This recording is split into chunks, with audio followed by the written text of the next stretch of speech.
So as part of our first step of glycolysis, we have our glucose reacting with our hexokinase, which results in the creation of a hydrogen atom in our glucose 6-phosphate.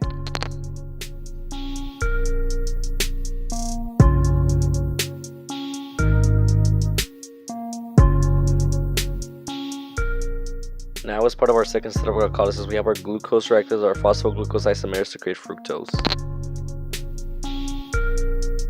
Now for our third step of glycolysis, we have our fructose and ATP react with phosphofructokinase, which ends up in a donation from the ATP to the fructose of phosphate, turns into ADP and the creation of a hydrogen atom. Okay, so now for our fourth step of glycolysis, we're going to have our fructose react with our aldolase in order to create two important molecules named DAP and GAP, which will be used to create our pyruvate later on.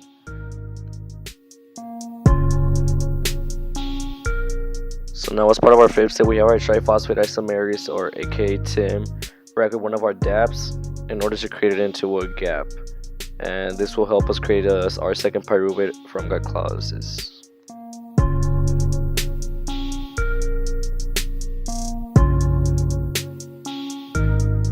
So now as part of our sixth reaction of glycolysis, we have our GAP, our NAD plus and our phosphate react with our glyceraldehyde 3-phosphate dehydrogenase, which is represented by our hand right here, in order to create our 1,3-bisphosglycerate, NADH, and a hydrogen atom.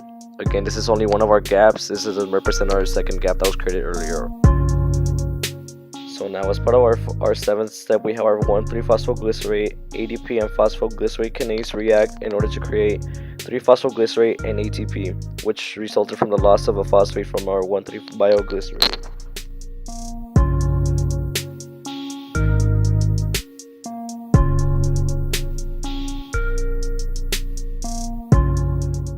So for our eighth step, we have our phosphoglycerate mutase react with our 3-phosphoglycerate in order to create a rearrangement of our phosphate atom to our second carbon, resulting in a 2-phosphoglycerate.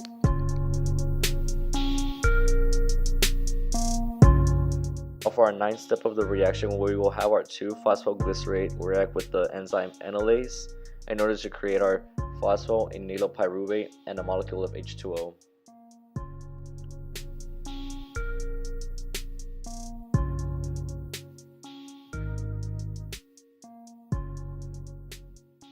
Finally, for our last step of glycolysis, we will have our phosphoenolpyruvate, a molecule of ADP and a hydrogen, react with our enzyme pyruvate kinase in order to create the molecule pyruvate and ATP. Keep a note that there's 2 pyruvates present at the end of glycolysis and 2 ATPs.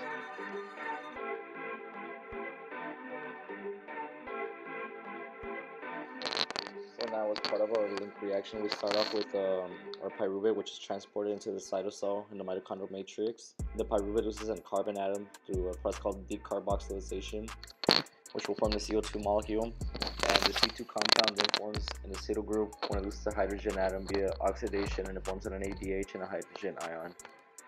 The acetyl compound will combine with coenzyme A and form acetyl coenzyme A.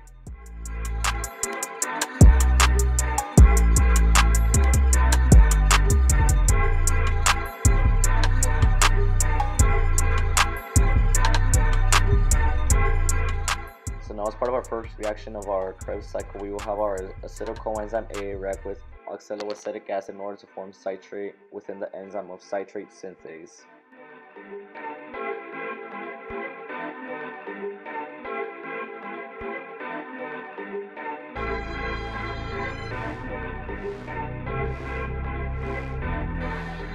So now for our second reaction, we will have our citrate lose 2 carboxyl groups, which will release CO2 and we will become isocitrate.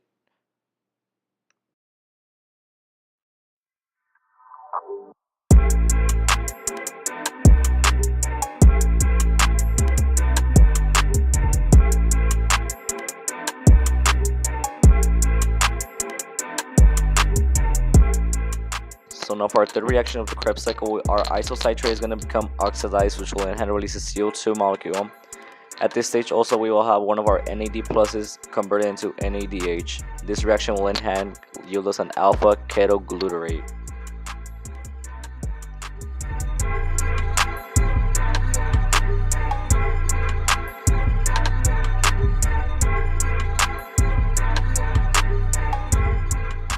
So So now for our fourth reaction of the Krebs cycle, we will have our alpha ketoglutarate oxidize, which will again be converting NAD plus to NADH and will release a CO2 molecule. The molecule that remains after this reaction then becomes succinyl CoA.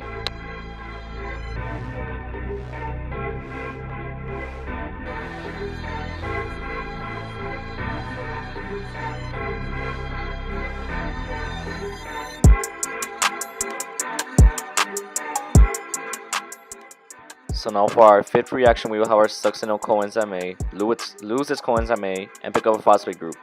This phosphate group transfers to ADP in order to produce our molecule of ATP.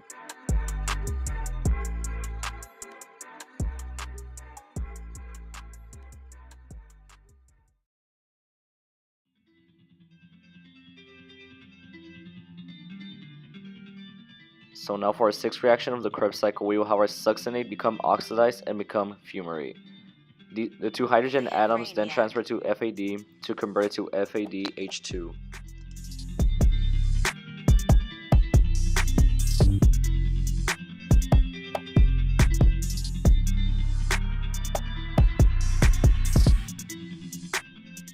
So now for our seventh reaction of the Krebs cycle, our H2O molecule will attach to fumarate, converting it into malate.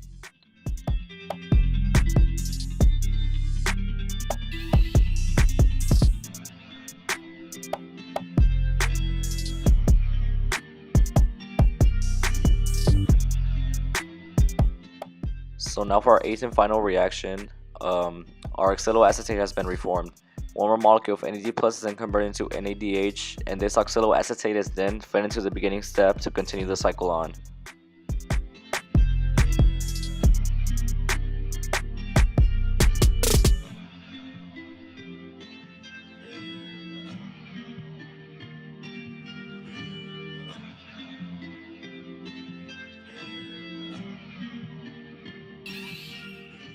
So for our last step of cellular respiration, we have two electrons which are passed from NADH into our complex 1. Coupled with this transfer of a hydrogen ion for each electron.